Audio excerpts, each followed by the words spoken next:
Olá, bem-vindos à Igreja no Mundo, o programa de televisão da Fundação AIS. Eu sou Paulo White e hoje vamos ver um filme sobre a Nigéria, um país onde a comunidade cristã tem sido particularmente alvo de atentados, principalmente desde 2009, vítimas das ações de um grupo terrorista islâmico, o Boko Haram. Vamos ver esse filme.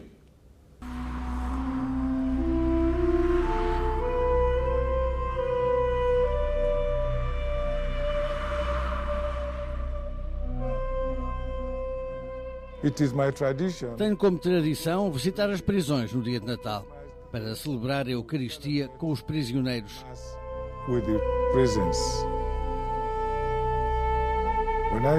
Quando saí, notei que tinha diversas chamadas perdidas no meu telemóvel, provenientes de Madalá. Quando lhes liguei de volta, disseram-me que tinham sido detonadas várias bombas.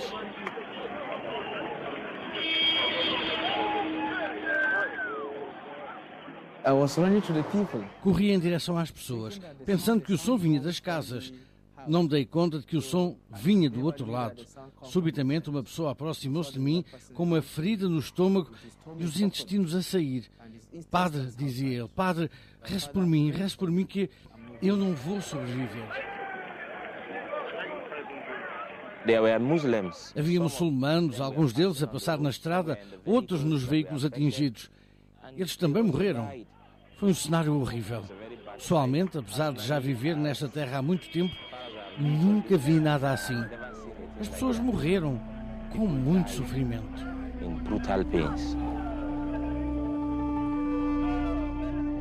No dia de Natal de 2011, às 8 da manhã, em Mandalá, aproximadamente a 40 km da capital nigeriana de Abuja, um veículo carregado de explosivos foi detonado enquanto tentava entrar nos terrenos da Igreja Católica de Santa Teresa.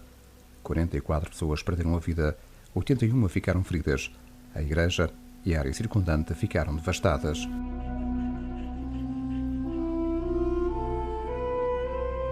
O grupo islâmico militante Boko Haram reivindicou a responsabilidade do ataque, um dos mais mortíferos desde 2009, o ano em que a sua campanha de terror começou. Boko Haram, que no idioma Hausa significa a educação ocidental é proibida, já atacou esquadras, igrejas, mercados, escolas e até a sede das Nações Unidas na capital Abuja. A violência tem sido manchete, sendo uma fonte de distúrbios num país ainda com dificuldades em manter-se de pé. Também ameaça dividir as duas maiores comunidades religiosas nigerianas, cristãos e muçulmanos.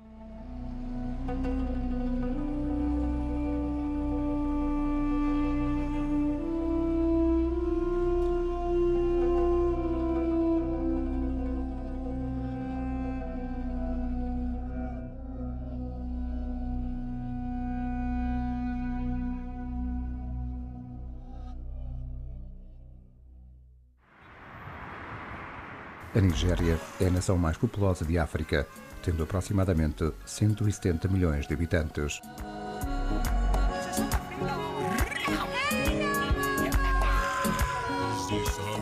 Dados arqueológicos revelam uma história com grandes tradições, datada de pelo menos 9.000 anos antes de Cristo.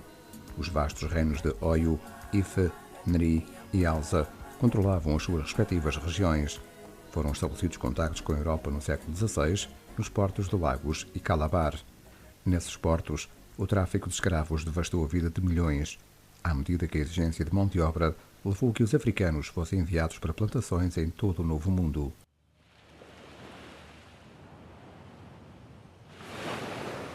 O Império Britânico consolidou o seu controle na Nigéria nos fins do século XIX, dividindo o seu protetorado em Norte e Sul e governando indiretamente através de líderes locais. Após a independência da Grã-Bretanha em 1960, o país teve de carregar o peso de uma ditadura militar ineficaz. A Nigéria voltou a ser democrática em 1999, mas continua a sofrer com a corrupção e uma gestão danosa. O país é rico, estando cotado como um dos maiores produtores mundiais de petróleo. Cerca de 80% das receitas do governo provém da riqueza petrolífera nigeriana. No entanto, como frequentemente acontece, estes recursos não têm sido aproveitados em benefício dos cidadãos comuns. A grande riqueza permanece nas mãos de uma minoria, enquanto a maioria da população vive em pobreza abjeta. Esta dependência pouco salutar do petróleo também resultou em que se negligenciasse os setores agrícola e industrial.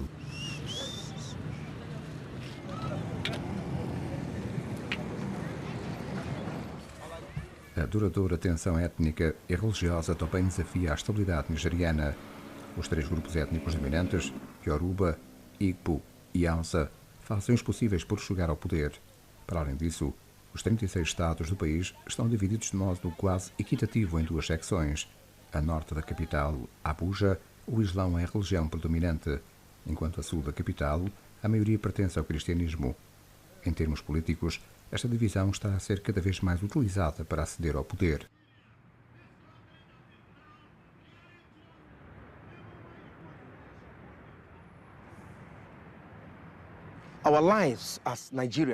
A nossa vida, enquanto nigerianos, é afetada a 99,9% pela nossa fé e pela nossa inclinação religiosa.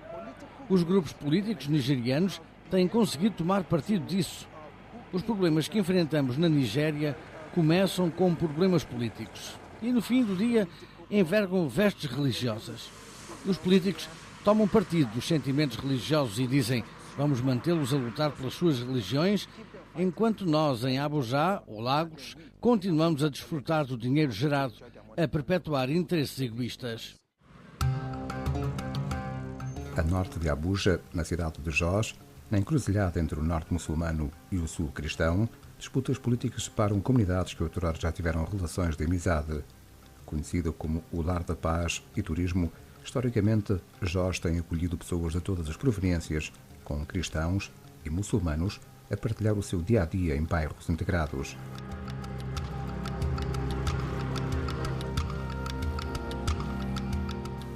Atualmente, esses bairros estão divididos e postos de controle militares vigiam as suas entradas. Foram incendiadas e devastadas ruas na sequência de conflitos entre ambas as partes. Foram formados mercados parados após terem eclodido episódios de violência.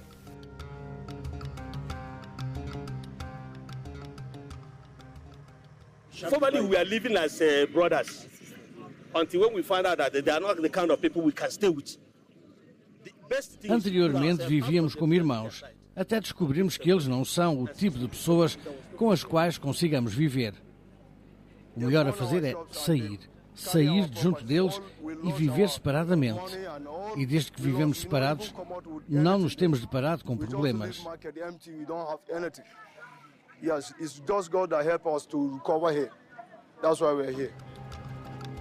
O que alimenta a violência em Jos é a luta por terras e dinheiro entre grupos étnicos indígenas e a crescente população Hausa, que se tem estabelecido aqui, proveniente do norte muçulmano. Infelizmente, esta tensão étnica coincide com crenças religiosas. Os conflitos da última década roubaram centenas de vidas e a reconciliação parece uma miragem cada vez mais distante. Muitos cristãos foram forçados a viver no outro lado da cidade após os seus lares terem sido destruídos por multidões muçulmanas em 2010. This thing started like in the evening, Saturday, so we ran in the night to escape for our lives. On Sunday, we could not attend churches. Começou ao fim da tarde de sábado. Fugimos de noite para não perder a vida. No domingo, não pudemos participar na Eucaristia por causa da revolta. Fomos atacados. As nossas casas foram incendiadas. Eles continuam a atacar-nos, até mesmo na igreja. Sempre que nos encontramos no interior da igreja, eles enviam pedras contra o edifício. Mesmo agora, durante o culto, é necessário que alguns dos nossos polícias nos acompanhem. Queremos regressar. Ninguém quer abandonar a casa do seu pai e viver noutro lugar como um escravo. Queremos regressar para poder reconstruir as nossas casas e viver aí. We want to come back. Every time we want to come back. To rebuild our houses and live there.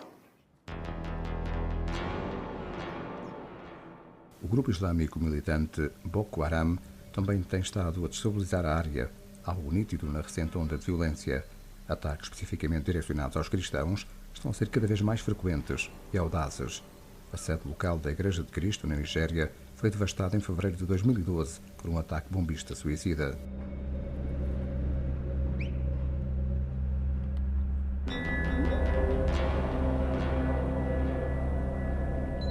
Look Olhando para o local, podemos ver algumas peças dispersas do automóvel e do outro lado o que resta do motor. O seu alvo era a congregação.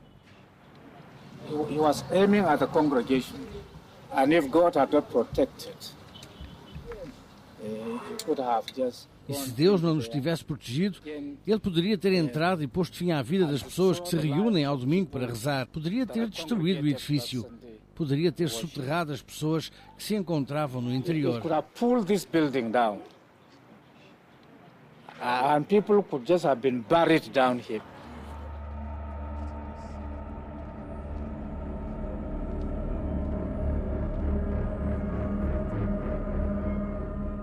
O Boko Haram nigeriano é um grupo islâmico militante vago e indefinido com origens na cidade nortenha de Maiduguri. Quando foi formado em 2002, o Boko Haram pregava uma doutrina de rejeição de tudo aquilo que fosse ocidental, que, segundo as suas palavras, conduzia à injustiça social existente no país. A partir de 2009, as ações do grupo assumiram contornos violentos. O Boko Haram começou uma campanha de terror com assassinatos e ataques bombistas suicidas sem sentido, o que resultou em mais de 1000 mortos. Para combater a propaganda da violência, o governo impôs um recolher obrigatório em determinadas áreas. Bloqueios de estrada e postos de controlo tornaram-se numa experiência comum no dia-a-dia, tanto de cristãos como de muçulmanos. Existe o medo crescente de que o Boko Haram esteja a estabelecer relações no exterior das fronteiras nigerianas, tendo em conta que os seus ataques se têm tornado mais mortíferos.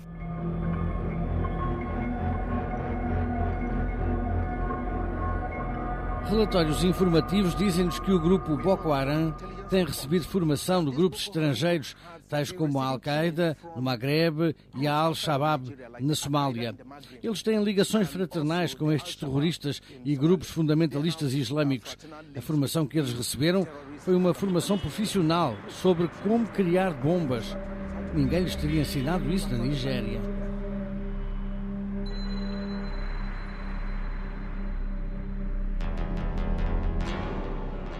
A população cristã minoritária no norte, predominantemente muçulmano, é alvo de cada vez mais ameaças e violência perpetradas pelo Boko Haram e os seus apoiantes.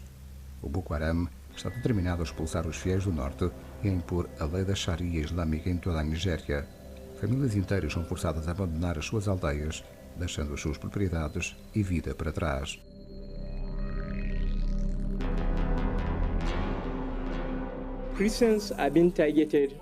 Os cristãos foram marcados como alvos a abater. Às vezes, eles chegam os cristãos até casa e disparavam sobre eles. Incessantemente, eles chegam-nos até aos nossos locais de culto e lá colocam bombas ou simplesmente tiram-nos a vida. As crianças que podem ver junto de mim sabem o que é uma bomba, conhecem o som de uma arma. Por causa das ameaças à nossa vida e à vida das nossas famílias, temos de deslocar-nos para Jos, tentando refugiar-nos no estado do Plateau. Muitos grupos muçulmanos afirmam que não nos representam. Aquilo que estão a tentar fazer é promover uma agenda de divisão, uma agenda da guerra, uma agenda de suspeita. O que nós desejamos é poder viver juntos, só isso. Em Borno, não diferenciavam os muçulmanos dos cristãos. Colocaram uma bomba no mercado. Todos aqueles que se encontravam no mercado, tanto cristãos como muçulmanos, acabaram por morrer. Perguntaram por que é que roubam a vida a muçulmanos se estão a promover o Islão. Na sua última publicação, afirmaram que tiramos a vida a muçulmanos que não acreditam serem verdadeiros muçulmanos. É por isso que eles não representam a comunidade islâmica na Nigéria.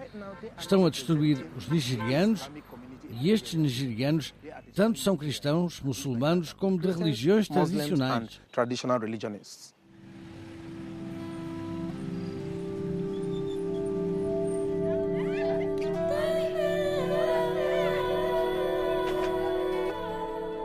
Nesta devastadora onda de perseguição, os líderes católicos clamam por justiça e ordem. Querem evitar que uma minoria violenta chame a atenção da nação para diferenças religiosas que eles não consideram como sendo a fonte dos conflitos. Para além disso, tentam derrubar os muros de ódio e suspeito entre as comunidades religiosas através do diálogo e da compreensão. Depois das explosões de Mandala no dia de Natal, foi criado pela Diocese um centro de aconselhamento e diálogo. A missão do centro irá focar-se na cura daqueles que foram traumatizados, não obstante a sua fé, tentando também estabelecer relações duradouras destruídas pelo terror.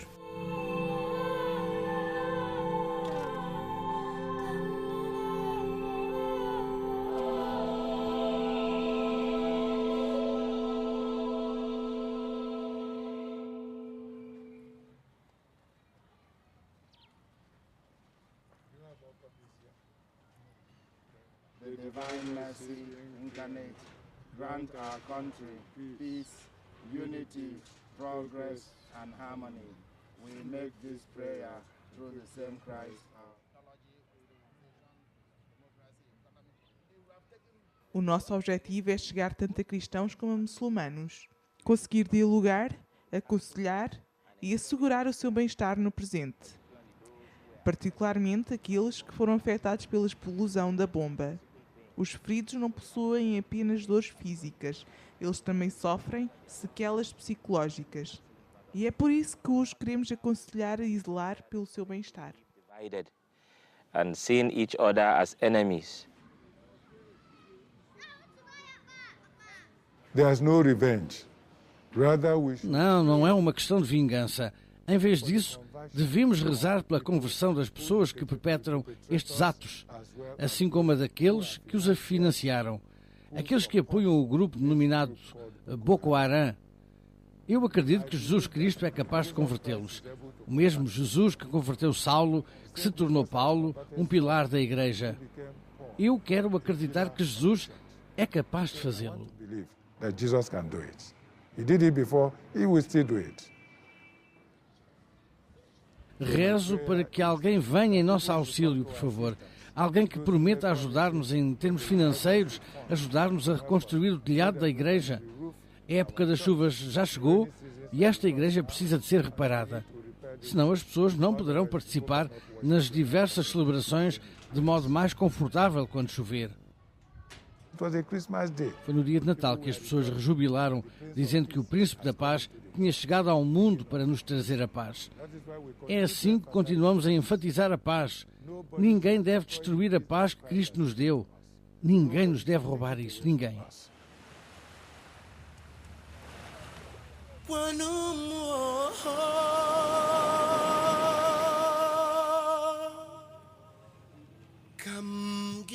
Os católicos na Nigéria são cerca de 20 milhões entre os 170 milhões de habitantes, a maior população católica de África.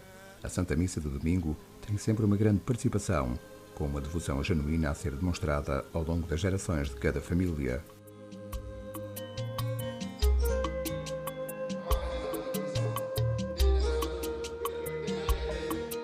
Há muitas décadas que tem auxiliado e dado esperança a inúmeros cidadãos desfavorecidos.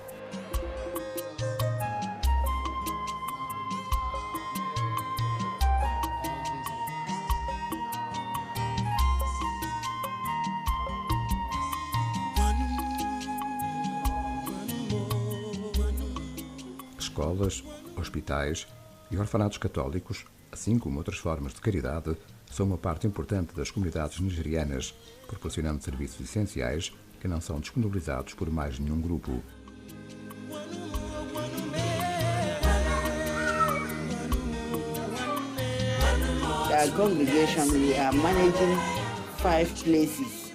A nossa congregação gera 5 locais na Nigéria. Começamos em março de 1999 e no primeiro dia em que aqui chegamos, acolhemos logo a nossa primeira criança. Desde então, acolhemos pelo menos 130 e temos tratado as crianças tal como Deus o faria.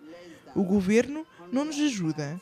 A ajuda é privada e provém de benfeitores ou então da própria diocese. Managing the children as God will have it. Formally, the government are not helping us. It is private from the philanthropics or the diocese. Think you cause trouble? Doesn't cause trouble.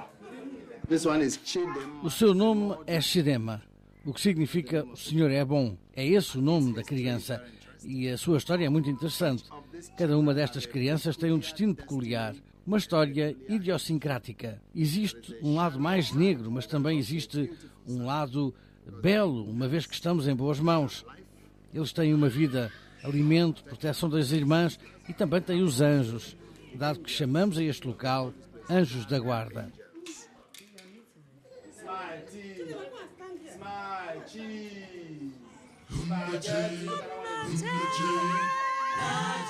Há bastantes anos que a Igreja Católica Nigeriana também conta com um número abundante de vocações. Existe atualmente uma grande resposta por parte dos jovens, homens e mulheres interessados numa vida religiosa. O país orgulha-se dos seus mais de 5.000 seminaristas, o número mais elevado em toda a África. Com os chamamentos a aumentarem todos os anos, a Igreja tem dificuldades em proporcionar a formação apropriada aos seus futuros padres. No seminário Memorial Piggard, em Enugu, o número de seminaristas atualmente ultrapassa a sua capacidade. As instalações estão a envelhecer rapidamente ao serem utilizados por um fluxo aparentemente infindável de estudantes.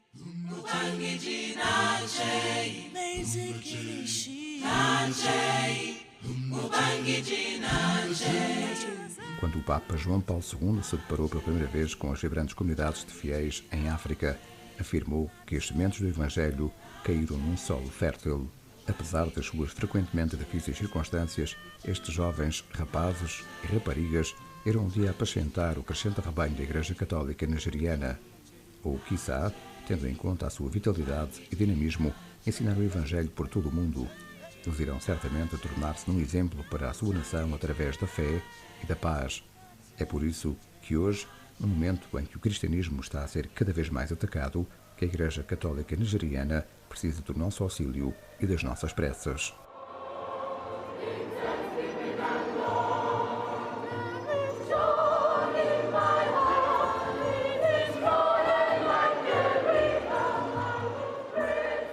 Acabamos de ver um filme sobre a Nigéria, um país africano onde a comunidade cristã tem sido particularmente alvo de atentados, o que só por si justificaria a existência da Fundação AIS. Nós estamos aqui em Lisboa, na sede da Fundação, estamos na época natalícia e a Catarina Martins, que vocês conhecem bem, a diretora da Fundação, vai-vos dar uma mensagem de Natal. Neste fim de programa, queria desejar a todos os que estão lá em casa um Santo Natal, com todas as bênçãos do céu. E queria aproveitar também este momento, depois de termos visto este filme sobre a Nigéria, onde os cristãos são perseguidos, pedir também a todos, nesta altura do ano em particular, que se lembrem de todos aqueles que estão a sofrer, que estão a ser perseguidos por causa da sua fé e que não se esqueçam deles na noite de Natal. Provavelmente muitos não poderão estar, como todos nós poderemos ir à missa do Galo, estar na missa, estarmos em família reunidos a rezar. Peço que se lembrem de todos estes nossos irmãos que estão nestes países onde há perseguição e que não se esqueçam deles, não durante todo o ano, mas particularmente agora na época de Natal. Muito obrigada e um voto de um Santo Natal de toda a equipa da AIS. E com este voto de Natal chegamos ao fim deste programa. Até ao próximo programa, se Deus quiser.